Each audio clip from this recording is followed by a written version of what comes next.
Hello, and welcome to another Cloud Podcast, a podcast designed to bring you stories from the smartest minds in IT, operations, and business, and learn how they're using cloud technology to improve business and the customer experience. So, Graham, you had a great question that we were talking about earlier. I want you to bring it up on the podcast here, just so people can understand like what's changing and what are on people's minds right now. Well, I think my question is sort of, how are we dealing with the resistance to permanent work from home, right? Like, I think everyone's saying, okay, we're going to work from home for now. And then 6 months goes by and it's like, okay, we're still working from home. And I think there's this concept that we're going to go back to this normal that probably isn't going to happen really. And that the advantages of work from home aren't permanent in some way. Like, how are we dealing with that? Yeah, Graham, that's a great question.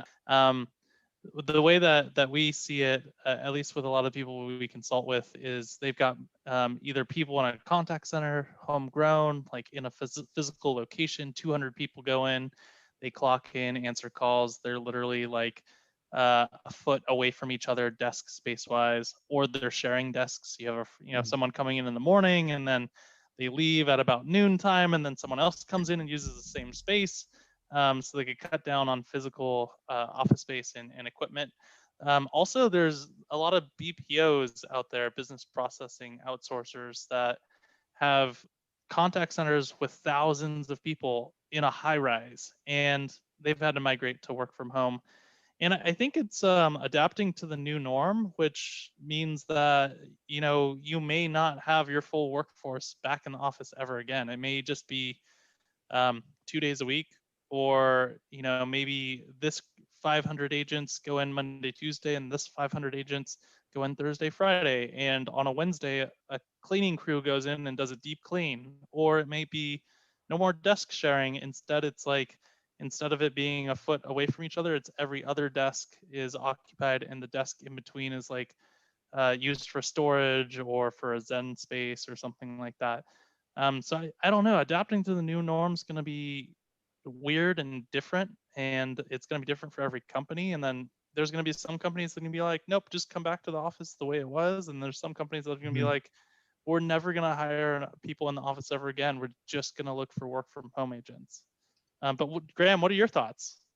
Well, I think there's a lot of advantages to work from home that I don't think smaller organizations don't recognize up front. Like, I'm in Northern California, probably the most expensive real estate market in the country outside of New York, right? And it's really difficult, I think, to have a contact center and then bring people in. And when you realize that, like, you don't need that contact center, and you could spend a quarter of that amount of money and just have HR representatives who understand out of state HR regulations, and then hire people wherever you want it, you almost get an organic follow the sun model, and you get access to a workforce where $15 in California is basically nothing, but $15 in Minot, North Dakota is amazing money. And I think that increases your engagement with the customers. It makes your recruiting easier. I think that the benefits are there.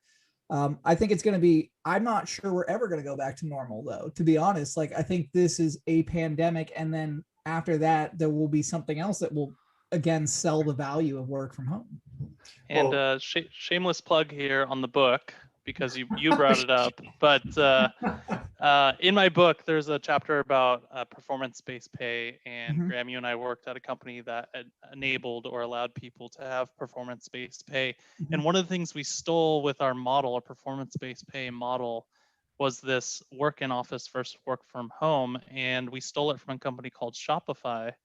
An issue where they didn't have enough office space. This is about 7 years ago. And in their headquarter office, they didn't have enough office space. So what they did was they employed people who were at home, work from home agents, and in their job description it said work from home, and you take calls from home in the contact center.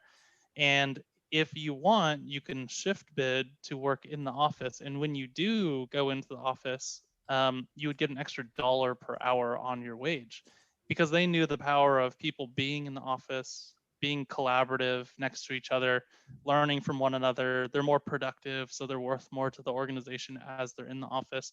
You get that team building atmosphere. You get that birthday cake, birthday card kind of feel, which is amazing. and they were willing to pay a little bit more for that. And people were fighting over it. At first, they thought no one's going to come into the office, even if it's for an extra dollar. Like, the advantages of working from home so much better. You could do your laundry while you're working, blah, blah, blah. But people were like signing up in droves to work in the office, so much so that they actually opened up like a spillover office to do the same thing. So that there's different ways to incentivize people to go one way or the other. And you may not want to incentivize, you might want to incentivize them to stay home instead of going into the office. Yeah, I think it's interesting because there's a lot of ways to slice it, right? And Graham, you're talking about the next pandemic or endemic or whichever it is, but then we look at the polar vortex coming down from Canada that blasted the Midwest. So all of a sudden, if you have all of your operations in Dallas, Texas, and you're not spread out with a work from home model, it's redundancy, just like having internet redundancy. Where's your labor redundancy? And being able to stay operational 24/7 or 9 to 5 when you're stuck in one location and it's iced over and trees are falling over and houses are flooding. And I think that's another thing to consider, is just that redundancy aspect to it as well. Absolutely. I mean, Artie and I worked at a place where, we went from being an 8 to 5 Monday through Friday to being a 24/7 company, and getting people to migrate also those schedules, because a lot of people didn't want to give up the time with their family. And, if you have a slow weekend operation, working from home doesn't feel that bad because you get to spend time with the family, but you're also not like buried in work, but you're also, like you said, you get that redundancy, you get that follow the sun model. You and Artie have a lot of experience in your earlier days of just like working in the trenches, right? Mm-hmm. Whether you're a team lead, manager, up to director, like as you guys worked your way up, like what process, so you go from everyone being in the office to work from home. How do you adjust the processes that you have in place to fix that, or to make it work and still be able to get the performance that you want? Yeah, I mean, I think the big thing, and there's a really great book that Artie actually asked me to read a couple of years ago called Drive: The Curious Truth About What Motivates Us. And what motivates us is actually pretty much a universal standard. It doesn't matter where you're physically located, right? And the whole book is basically about identifying those what I call turnkey motivations, that if you turn it, someone just takes off. Mm-hmm. And I think using the technology to modify your processes to allow more human interaction, even if it's just over Zoom. Like, I'll give you an example. I had to manage almost 27 people when I was at the end of my time in my last big company, and they were on 3 different continents. The way that I would do this is I would literally leave my Zoom on all the time. If I was just at my desk working, I would leave it on so that people could feel like they could digitally poke their head into my office and say, "Hey, you doing okay?" Or, "Hey, can I get some help on this?" And it was really, really useful in regards to that. And that's just using the technology. Then you don't really have to have too much of a different process. But the other thing too is to make sure that your one-on-ones really focus on those turnkey motivators. Like, why do you want to do this job? Not why do I want you to do this job? Right. And then through that, people find meaning in their work, and it doesn't feel like a chore. Yeah. So Alex, I'm gonna ask you a question, because we're talking a little bit about technology enabling businesses, and technology enabling agents and leaders and people to do better. So Alex, you do a lot of consulting. You talk to a lot of different companies, and usually they're coming to you and asking you for technology, for solutions, and they're really looking for a solution to a problem that they have. What have you seen with regards to people asking about cloud technologies? What have you seen? What are the problems they're trying to solve? And maybe we could bring 1 or 2 of those up, and then maybe Graham can help answer some. Absolutely. I think all of 2020 was the biggest problem, was how do we get our communications to the work from home activity, right? So they're on-prem, they're trying to figure out how to get their VPNs and their forwarding calls over to their employees on their cell phones. And so that was the biggest trend, is work from home. And it's still trending because people are in contracts with their Avayas and their Ciscos and whatnot. So, but outside of that, what we're seeing is it's just integrations that they're trying to get, and they can't get them with their old systems.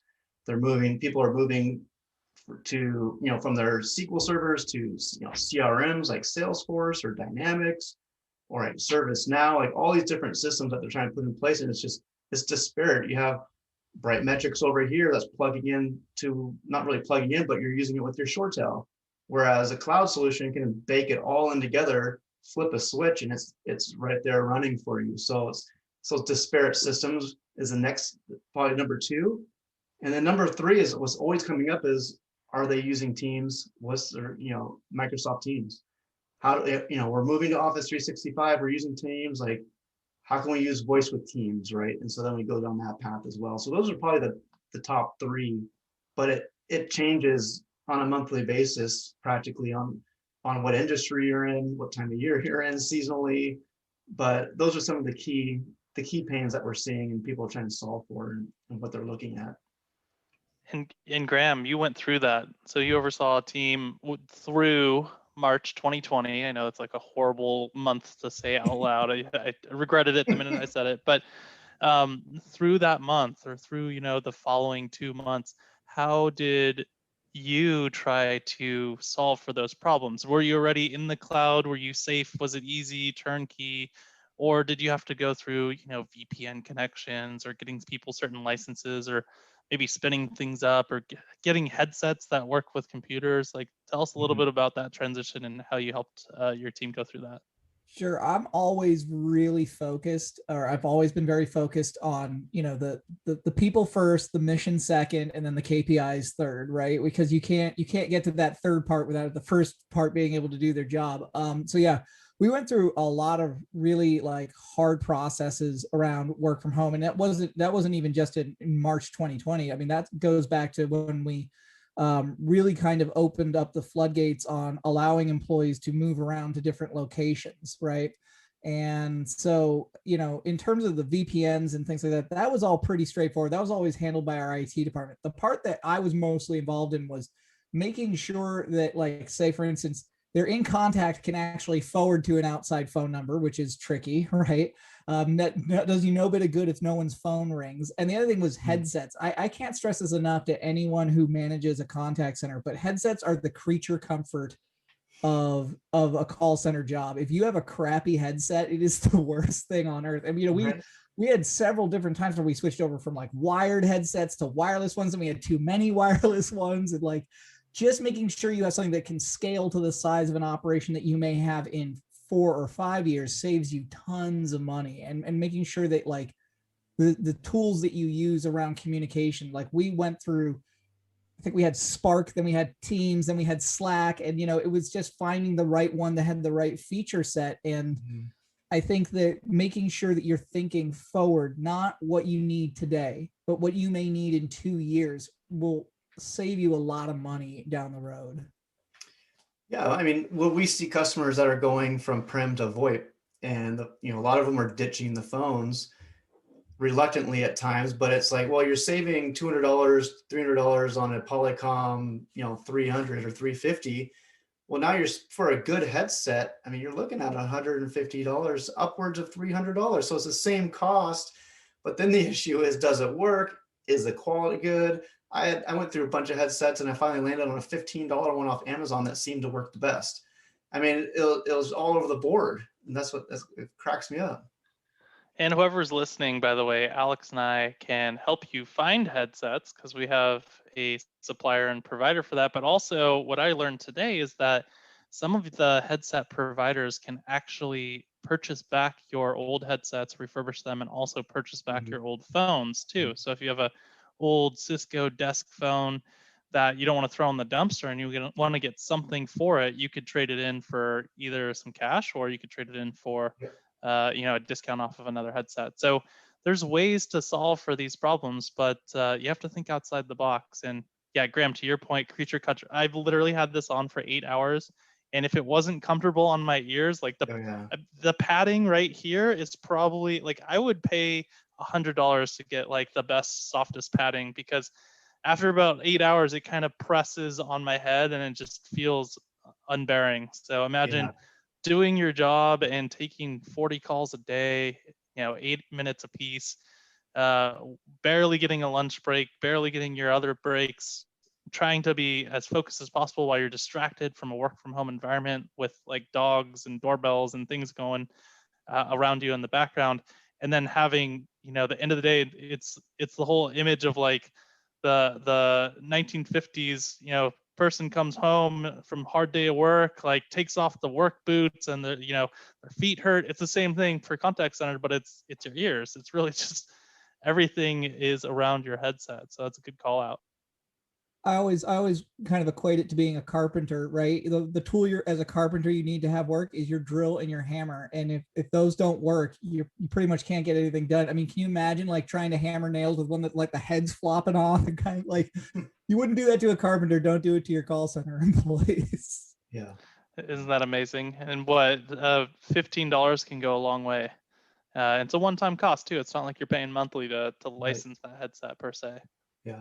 You know what I found interesting, and I think this is helped the work from home movement. So before COVID, it was, people were working from home, a lot of salespeople, a lot of, just industries they were out there, but it wasn't obviously like, front and center. But with those dogs barking, the kids literally outside my window, like, yelling and screaming, texting my wife, get them to be quiet. I'm on a podcast, but it's almost like the professionalism, there's a lot of grace there to where they're not expecting perfection at your home, right? They understand you have kids. It humanizes the experience, I feel like, even more, but it also kind of lightens the load a little bit on having to be perfectly buttoned up and like suited up and like ready to go. Here's my presentation to, hey, like we're all human. We have kids, we have dogs, we have wives, husbands, whatever. And it's more accepted, and I think it's nice to have that now too, and that's where it's going to help transition people more to where, yeah, we're working from home, I'm in my house, like, okay, cool, like it's not a big deal anymore. Yeah, I read an article recently about some of the large contact centers that support some of the Silicon Valley type companies are trying to get away from this concept of Zoom and gloom, which is like 8 hours of Zoom meetings, and you get kind of depressed in a way, or because you don't have human interaction, you don't have outdoors, you don't have. So what they're trying to do is enable or allow people based off technology to go to parks and just do their jobs from parks, like literally just go to an open space outdoors, relax. And the way that they're enabled to do that, not only from like wireless plans on your phone that you could tether to your computer, or apps where you can do your job and take calls from the app itself, but also headsets that have noise canceling, and then also some AI tools in the background that also do some noise canceling as well too. So there's this article, and it was in Wired magazine, and at the end of the article it said that they tested the theory out, and they had someone literally sitting in a hen coop where there's birds squawking all around them with all these technologies in place, the noise canceling headset, the noise canceling AI machine, and a cell phone just to get data signal and connect to some of these providers. And it worked magically and perfectly. People didn't even know that they were in a hen coop with like 10 or 20 hens around them. There's also like a lot of psychology to that too, right? I mean, even before Zoom, we knew that like the two things that people hated most about work were meetings and managers, right? Because the company hates them because they cost a lot of money, and people hate them because you often end up in a meeting that's going to be about the meeting that you're going to have about the next meeting, right? And one of the ways that I used to really get great performance out of people was and this was a running joke. I actually won an award when Artie and I were working together for being away from my desk, was that I would take people out and get them outside. If you can get a meeting outside, if you can take people on a walk for a one-on-one, it fundamentally changes the way their brain thinks about issues that they have in the workplace. And like if we can find a way to set people up in a park, man, I bet you that's going to just drive, performance through the roof. Because how can you be unhappy in a park? Absolutely. I mean, I love that. That's what you need. I mean, I'll get out from a day's work or a whole day and into the next day. I'm like telling my wife, like, I haven't left our property in 48 hours. And it's just like, what is the heck is going on here? It feels depressing. Like I got to take a walk, and you take the dog for a walk to get some fresh air and like reset. But it's so easy just to get hunkered down on the Zoom calls, and it's debilitating, I feel. And like if you're sitting down the whole day, you're not getting up, you're not taking little water breaks or going out to lunch with your colleagues because you're just sitting at home. And so it definitely takes some interesting like tactics, I think, creativity to get through it. And that's where like the technology allows the creativity though too, because you could be sitting on the beach if there's 4G LTE, internet, you're pretty much good to go. You're not, go ahead. It's really interesting though, and you were mentioning that people kind of get glued to their desks. And I think it's this, like, there's this weird thing, because I was doing some consulting for a really small company up here recently, and they were talking about like, they didn't want to trust their employees to work from home. Like their view of it was very old school. Like, well, if we have people working from home. And so I think that there's like a lot of people who are working from home who are like, if I get out of this desk for any reason, like I'm going to be in so much trouble. And it's like, no, if we can not lose any productivity and allow people to get up and move around and have a more natural life in what is now the new normal, like I don't think there's anything negative that can come out of that. Yeah. So Graham, what sort of metrics, or how do you keep that performance going? Like, does it change what you look at on the metrics that you're tracking? Are there different KPIs that you're going to be focusing on because it's work from home versus butts in the seat at the office? I think it depends on, obviously the product that you're supporting, right? The KPIs that I was using most of the time were pretty straightforward, right? Which is, there's a bare minimum number of contacts I need you to take on average per week. There's, how are we doing on those contacts? Are we actually providing quality support? Have a quality monitoring system. And then, making sure that you're, adhering to whatever schedule that you have and making sure you're where you're supposed to be. I don't think it really changes anything. I think the biggest thing is, especially for people who are for the first time working from home, there's an adjustment period, right? You're used to having that person you can turn to and just go, hey, what was that thing? I don't know what that is, right? And now you don't have it. And it's making sure that they know that, like, digitally using Slack, using Teams, even texting your teammates is totally okay, as long as we're doing the best we can to create that quality customer experience. So Graham, earlier you talked a little bit about changing of tool sets, and tool sets changing maybe 2, 3, 4, 5 times within a year or a couple of years or a tenure of an agent answering calls or doing their day-to-day job. So tell us a little bit about how the changing of a tool and the change management behind it. Is it hard? Is it easy? Is it stressful for the agent? Can you do it successfully? Does it always fail? What are things you should think of while you're doing it? I know I'm asking way too many questions, but just give us a little insight and talk a little bit about change management and tool sets. I think that's a really great question. The way I've always led through change, because I don't even like the term management, I just like change leadership, right? Like I think any good manager is a leader, and any poor manager is just a manager, right? I think that when you're going to lead through change, you have to, one, really own the nasty stuff that's in there, right? Like something may fail, right? Something may go wrong. And then really pivot to, but we've done this before and we know how to like get us through it, right? So it's always like, hey, yes, that fear is a real possibility and we're going to own it, but we are prepared for what happens when that thing goes wrong. So in rolling out new technologies, in your planning sessions, you need to take into account, what do we do if something goes wrong, right?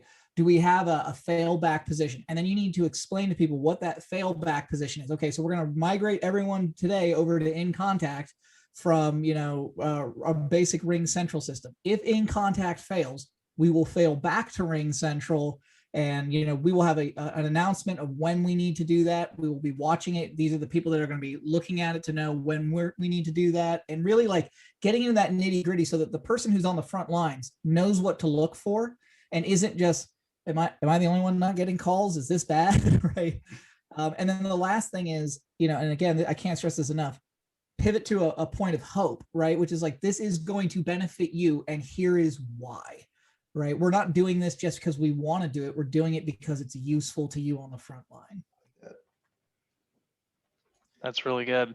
Alex, in your experience, have you had to help people through the fear of change. Like, you're helping them find the best potential product for them, and that you might have a list of, here's your current feature set, here's what you're going to get. This is going to be cheaper, more efficient, it's going to be in the cloud. But then you might get some hesitation because, well, we have to train 300 people on this new platform. That's a big undertaking. How do I even accomplish that? Like, how do you support and consult people through that?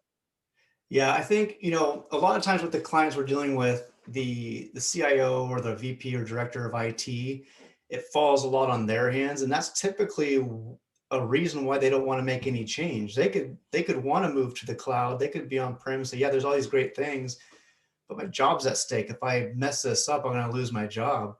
And, I've seen the horrors of telecom when numbers have to go from one carrier to another. And on the small end of the spectrum, the horror story was over Christmas. Verizon dropped. We're transferring from Verizon over to Spectrum. This is actually Time Warner, but Spectrum now. And the gentleman at the company that we were switching over canceled the order mid-flight. And Verizon had already released the numbers, and Time Warner never got them. And it was a hotel, by the way, too.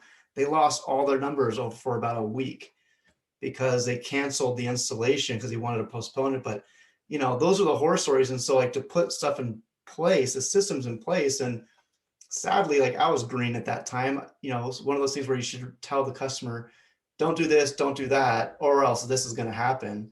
And it's the same thing on the, in any technology change, like laying out the expectations, letting the staff know, like, hey, this is going to be a bumpy road. Like, there's going to be a learning curve. You're going to hate it at first, but once you get used to the new system, you start to see, like, oh, wow, like, this is why we moved. Like, this is great. But there's always a learning curve. It's like going from Mac to a PC again, or PC to a Mac. It's completely different. But once you learn it, it's great. But Graham, I liked how you talked about the point of hope, right? Putting it on how they're going to benefit from it. It's just like in sales too, right? Where here's how they're going to benefit from this new technology. Not the features are great because it has all these bells and whistles. It's what's it going to do for me?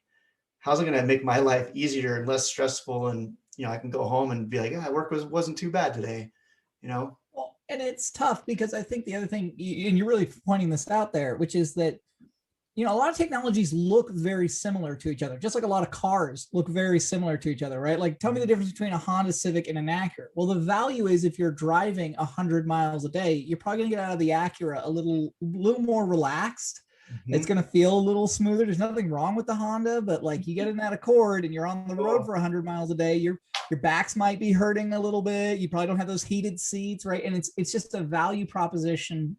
And you always have to talk value in customer support. Otherwise, you're not retaining your employees, but you're also not retaining your customers either. Yeah, and then what's the cost, right? I mean, very clearly, you and Artie both, on replacing employees is not a very inexpensive thing to do. Employee retention is one of the biggest. When I look at the contact center pipeline, magazine stuff, it's like the number one thing is retaining employees, and they're the biggest cost center. And they're the super expensive to replace, right? So I read an article that said that the best way to retain contact center agents is to buy them a new chair of their liking. You put a little storefront of like 4 or 5 chairs they could choose from. They get to choose a new chair every single year. That way they could get their creature comfort. They could choose their chair, put their name on it, and you're going to retain them for longer. Not only are they going to be more comfortable and happy, but they're going to feel more appreciated because you're going to be buying something that's unique to them. So for work anniversary presents, get them a new chair and a new headset too. Yeah, make it their own. And that's the beauty of having your own little cubicle too, right? I think when people go to the office, they have their own little space. They can put their little trinkets on there, or family photos, like make it their own. So then it feels like there's ownership to it as well. And I'm sure, Graham and Artie, you probably both, as you've led teams, like letting them take ownership in a project, or letting them step up and not just be someone that answers phones or makes phone calls. Whereas, hey, like, give them something to strive toward, to learn and to grow, right? Not just I'd say 90, 95, probably 99% of people want to grow, right? And not just like clock in, clock out, but if you give them a good reason to grow and it, inspires them, happy employees, right? Give examples of stuff like that. Oh yeah. Well, I mean, we got Artie on the call, so I can make him blush. But like I really wanted. I mean, I came to work at that company, and I'll be honest with you, I wanted to be an IT administrator. Like I thought changing mice and keyboards was the bee's knees. Like and we went through this period of time where we got DDoSed, and we basically went from being like a 5-day a week company to being 24/7 overnight. And I slept in the yoga room, and I already saw that and was like, wow, this guy really has a work ethic. And he came to me and he said, have you ever thought about leadership? That was the exact way he phrased it. Not you should be a leader, you should do this. It was, have you ever thought about it? And I kind of giggled. I was like, you want me to lead? Like, really? What's wrong with you? And then he was like, no, seriously. And then I was like, oh, okay. And it was the first, and like having someone say, I see what you did. That was valuable. Now let's capitalize on it. Let's turn that into something. It makes somebody feel like you're paying attention. And then I think the other thing too is it's like when I finally had my own team, right? When I had finally learned enough about leadership and I had gone through an interview process and gotten that role, what I always wanted to do was make sure that your top players are helping your bottom players, right? Like create an internal network of those learning opportunities so that it's not you only hear from the boss when something's messed up, but you're also not only hearing from your peers when they're mad at you. You're hearing like, hey man, I saw what you did there. That was great. Also, here's this other tool, that's really useful. And it tends to drive this dynamic of teamwork that creates a really strong KPI out of it. And I can't explain it other than like they see each other work and they become, it's that horse factor, right? 2 horses will pull 1.5 their own weight, which is one of the only creatures that does that, right? Like human beings only can pull 1.0 their weight, but put 2 horses together, they'll pull 3 horses worth of weight, Yeah, that's interesting. Yeah. Really quick, Artie, and I want to go back to Graham. Really, you mentioned tools, and one of the things I want to dig into a little bit more is like some of the tools you've used, and Artie, you too. But like, what would you say is like 1 or 2 of your like not just like the overall platform of a contact center like InContact or Genesis, but like a tool, app, add-on that you found really valuable that maybe most people don't use or haven't heard about that you've just loved? You're like, this is a great little tool that's improved the contact center, improved employee experience, both of it. I'll let Artie go first on that one. It's going to be surprising because it's something that's free, but Google Hangouts. I remember setting up, Graham and I are working at the same company and we had multiple different contact centers across the world. This is before Zoom, really, but Google Hangouts were available, and we said, hey, let's just connect all of the people from each office, just put a flat screen TV up and log into this Google Hangout every single day. And most of the time we wouldn't really go in there to talk anything, we didn't talk shop on it, but it was really just going in there and seeing that there was another office that was there and we're all a part of one team, and working together. So I would say go low tech first, yeah, and then go high tech, like Google Sheets, Google, and there's the Amazon and SharePoint and all the equivalents, but like just take a process and don't over engineer it. Just do something simple, see if it works, and then if you like it, then yeah, buy the Slack, buy the OneDrive, buy the whatever it is that's the like Ferrari of that product, but you don't need to buy the Ferrari right out of the gate. Graham, what about you? I got 2. One is just my personal favorite thing just in general about leadership, which is the handwritten note as a tool. If you're going to be in the same workspace to say thank you, nothing beats the handwritten note, especially when you leave it on their desk on a Friday afternoon and they've already left and they come back Monday morning and they see that. Best thing ever, because it starts their week in just the right headspace. And then the second thing, I'm a data nerd, right? Like the ability to look at stats and KPIs is useful, but it's also way more useful for me to be able to see the raw data. And like, man, Tableau changed my life. Like being able to really dig in and create my own analysis of raw data that's separate than what's being presented to me by, say, the workforce team or something, allowed me to really coach down to behaviors and say, hey, I noticed on Thursdays at like 3 p.m, you're clearly getting tired because you go from having 1 minute after calls to having 7, and you're just like exhausted. What can we do to fix that for you? Like, what tools do you need? Being able to ask those questions with informed information is just awesome. I love that handwritten note thing, and I have to do a shameless Amazon plug. You have to buy these on Amazon. I don't know if you could see it, but Oh yeah. it says from the desk of and your name, and it comes with little envelopes. Literally have these on your desk, and when someone does something amazing, even if it's minor, just write like, Graham, thank you for taking that call or taking that escalation. And if you want to put a little color on it, that's kind of fun. And this may not be allowed in most states, so I don't know, check first, but put like a lottery scratcher in there or something. Like, make it fun. Like, don't put a gift card. That's boring. Like, put like, hey, put a lottery scratcher in there. I used to go to there's a gas station next to where we worked, and I would buy like $30 in scratchers, and we're in California, so it's California scratchers. And I would literally keep them in my pocket. And then as I would walk the floor, if someone was doing something great, and be like, here you go, here's a scratcher. Like, hopefully you win something, or you win a free ticket, or you just enjoy that I gave you like a piece of paper that's fun. And it's the little things like that that put a smile on people's faces and builds loyalty. And then, a handwritten note goes a really, really long way. Yeah, that's such a good idea. And it's funny, I'll show you mine. So I had these made up because when I reach out to like my IT executives that we work with a lot of times, it's like, this is their day in the life, right? And pretty much like anyone in business can relate to this, or, it's just like the stress of work, right? And it's a little, pokes fun at just the day to day. We're all on the hamster wheel, stressing out about stuff, and so it's like you said, it's a good way to just touch base, humanize it again, right? I did also just think of one other thing that I realized was a little tool that I picked up.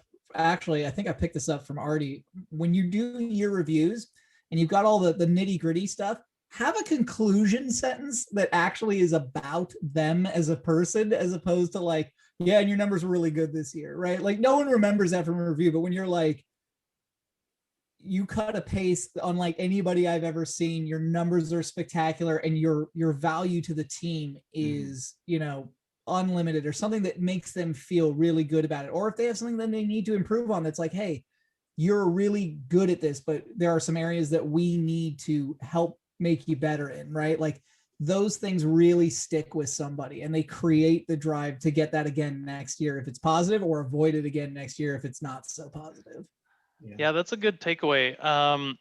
I always used to, and when I ran a call center, I used to do this. I would go around and try to remember one specific thing about every single person. And the thing that stuck out in my mind the most was when we're working together in a 200-seat contact center. It's a lot of people, a lot of turnover too. So the people change almost every month. There's like, 4 or 5 new faces every single month. So what I would do is try to, in my mind, figure out like, what's the one thing I know about this person? That person likes to surf, that person loves coffee, that, all these little things. And the one story that sticks out in my mind is that we used to have this fruit basket. They would refresh all this fruit in the break room, apples, pears, oranges, and bananas.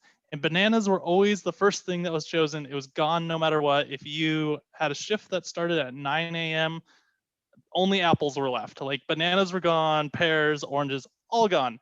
So I had a person on my team that loved bananas. They, brought oatmeal to the office, made oatmeal, and wanted to cut the bananas in and like all this stuff. And they were really frustrated that they didn't get bananas because they always came into work at about, 9 or 10, and they were just like 30 minutes too late. And this rush of people would come in and grab all the bananas. So I would always take a banana, because I would come in the office early. That's when I used to come to the office early.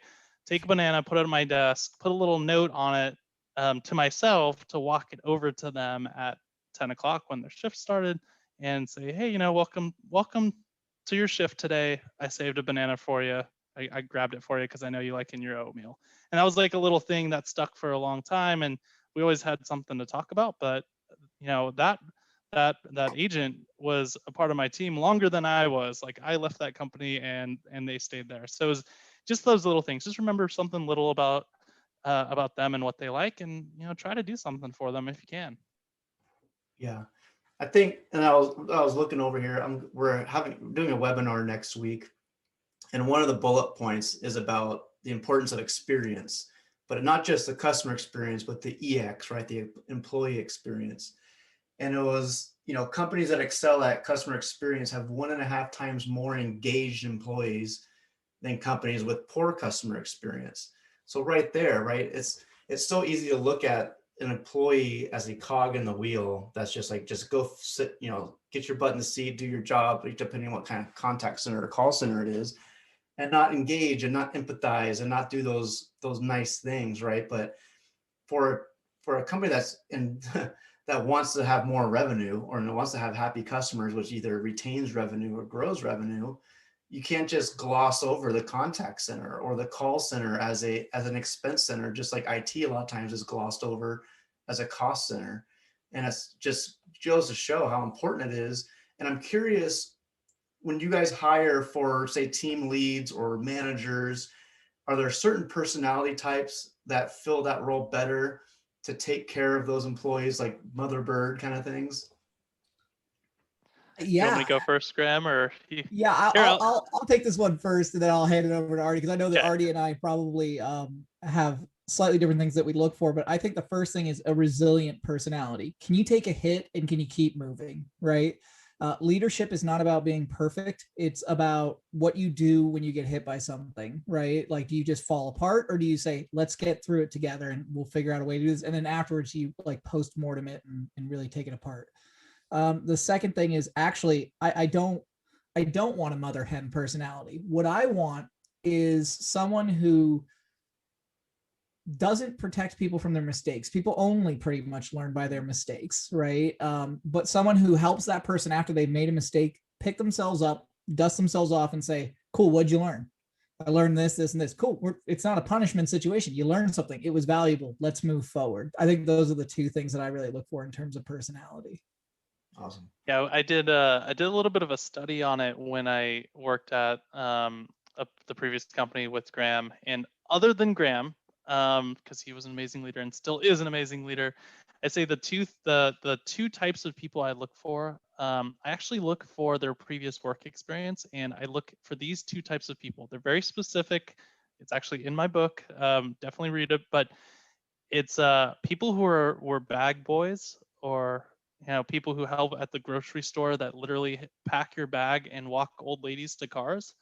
Those people have resiliency. Like, they can help someone who can't walk on their own with their groceries, load it into a car, and the person gets out to the parking lot like, oh, I forgot my car's over here, and oh, let me unlock that for you, let me find my keys. Like, it's like that someone who has a high level of patience can take direction, but also can be very organized and focused on the task at hand, which is something that a bag boy really needs to do. Understand that there's a line that needs that support, so they jump over to that line. They have that customer service, they greet the person really well, they pack the bag in a way so that it's the most efficient and the eggs and the bread don't get smushed. And then they're also having customer service as they're walking people out the door. And then when there's time to lean, there's time to clean, which means that whenever there's no one in the store, they pick up a mop and they start, and a squeegee, and they start cleaning the store. So that's one. The other one that I like to bring up is coffee baristas.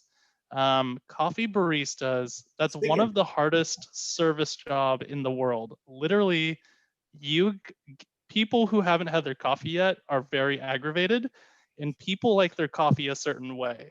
I'm just generalizing here, not everyone's like this, but people who go into the coffee shops, they're one of those two things or both. And it comes off as very, very entitled, which is really hard for someone on the other side, on the customer service side, to turn them into a happy camper while they haven't had their first sip of coffee yet. And maybe they got their coffee wrong and they had their first sip and you have to correct it. Or maybe someone dropped the coffee in the back on a couch and you have to go clean the couch. That's a level of resiliency that is really, really tough. So those two types of people I have found, or people who are in similar type jobs, sometimes bartender works, any of that type of face-to-face customer service, usually are the best with people and are resilient and are task oriented and care and have enough empathy to carry the leadership job through. Yeah, Artie's not lying. I actually, little does Artie know, I was a bag boy for a little while when I worked at Trader Joe's. I knew it.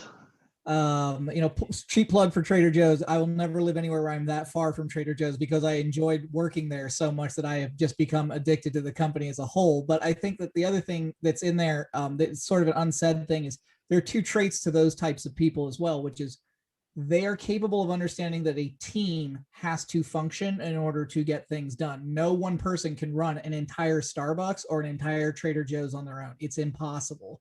And the second thing is, inherently those individuals can be quite competitive as well, not in a negative way, but in a like, we can do, yeah, we did really well, but we can do a little better. We can do a little better here, we can do a little better there.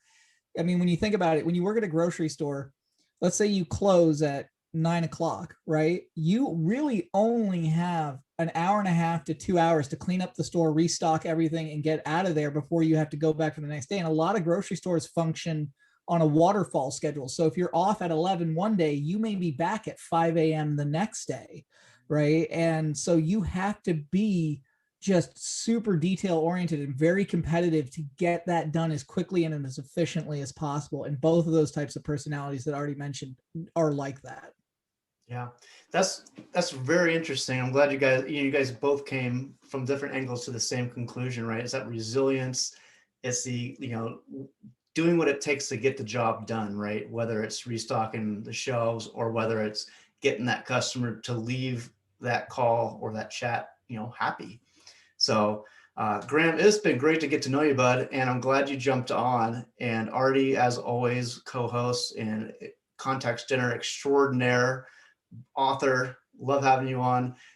We'll definitely have to do this again, Graham, because I think we can go in so many different directions. Even at the end there, I was tempted to go and start talking about some other things around just resiliency and in the contact center and how we can adjust that. But it's been great having anytime you. I can come on and be of help, I'm always happy to do so. I've got, anytime Artie says, hey, I've got something interesting for you to do, I'm all about it. So I have a blast. Thank you so much for your time.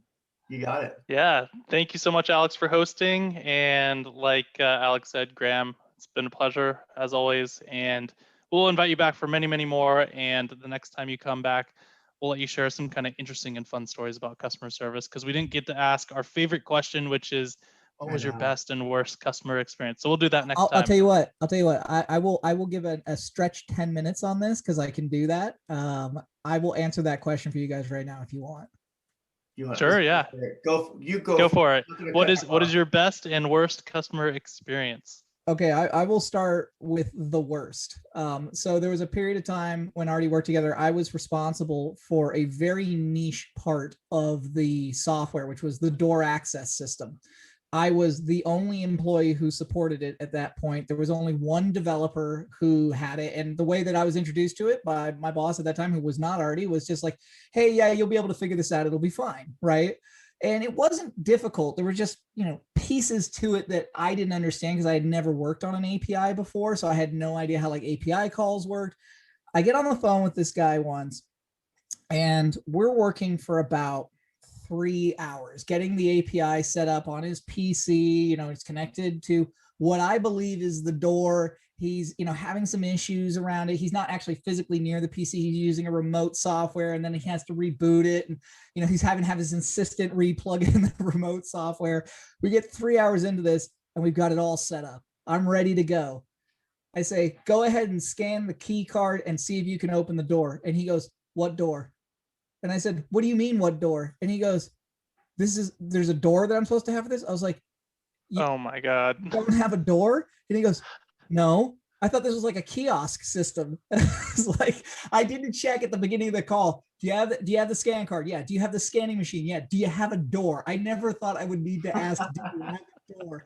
And then he starts apologizing. And this is the capper on it. He says, thanks so much for your time, Steve. Oh geez. It's like, that's like going on a date and the girl kisses you at the end and calls you another guy's name. You're just man. Oh, I couldn't believe, what do you, I didn't have the heart to tell him either. I was like, yeah, no problem. You're welcome. Make sure you write Steve on the compliment card or email later. My best one.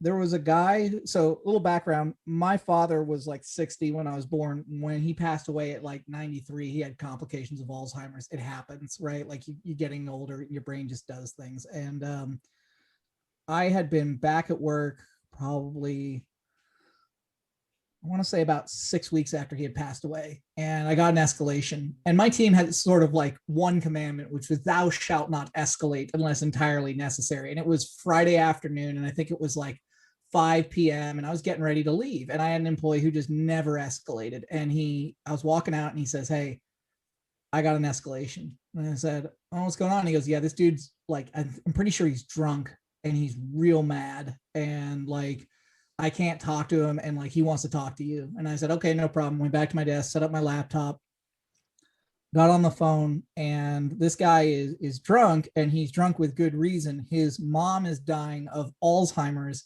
He's using the software, which isn't helping him get any customers. So he's having to spend time literally going around into his neighborhood, putting up like pamphlets and flyers and things like that, trying to get customers in. He's not retaining anybody, and he's 90 days behind on his bill, and he doesn't even know what he's paying for. And so we get on the phone call, and I mean, it's just, he's like slosh drunk. And I had always been taught sort of to ask questions, right? And I was like, I don't know, like in the back of my head, I'm like, I don't know how this is going to go. And I started asking him questions, and he immediately de-escalates. He's just like, he goes from being that angry drunk to being, just a guy who just happens to be a little inebriated. Yeah. We get through our conversation. We talk about, the fact that I can't guarantee I can get his bill waived, but I understand now what's going on in his life, and we talked for a little bit about what he was using the software for, and the way he was using it just wasn't set up correctly. And I asked him, I was like, "Would you be willing tomorrow, when it's a better time, to work with someone on my team who's a specialist in resetting up these accounts, like making sure that you're really taking advantage of it and getting the value that you're paying for, while I work on what I can do financially to help you, which may not be much, but I will try." And he said, "Yeah, I would be." And then I told him, I was like, "Listen, what I want you to do now is get off the phone and go spend some time with your mom, because you're not going to get that time back. And the reality is this is just a piece of software. That's your family. And, later on, you don't want to be like, man, I wish I had spent more time on the software when my mom was dying." Is not something that someone's going to say. And, the next day, my employee got him squared away with his new software. We wiped away about half of his bill. He paid the other half that day when I was done following up on the conversation between him and my specialist. And, he told me that it meant everything to him to have somebody who understood and really was listening to what he was saying. And he promised never to call back in drunk. And I was like, "Well, even if you do, just, make sure you let me know if you need anything." And he was really, really cool about it. As far as I know, he's pretty much a customer for life. Like, that's someone that will never go to another software, because they're not going to get that experience somewhere else. That is a great story, and so many things we can unpack on that, just as far as what went well and how to treat a customer the right way and do what's right, and treating them not like a number, but as a person. And that's awesome. No, I'm glad we stretched it out a little bit to hear that, and Sure. your best and worst. So absolutely great. But again, thank you so much, Artie. It was great. And I'm going to sign off until next time. And Graham, Say thank you, Steve, for joining us. No, your name's Graham. I remember it's Graham. Well, that wraps up the show for today. Thanks for joining, and don't forget to join us next week as we bring another guest in to talk about the trends around cloud contact center and customer experience. Also, you can find us at adleradvisors.com, LinkedIn, or your favorite podcast platform. We'll see you next week on another Cloud Podcast.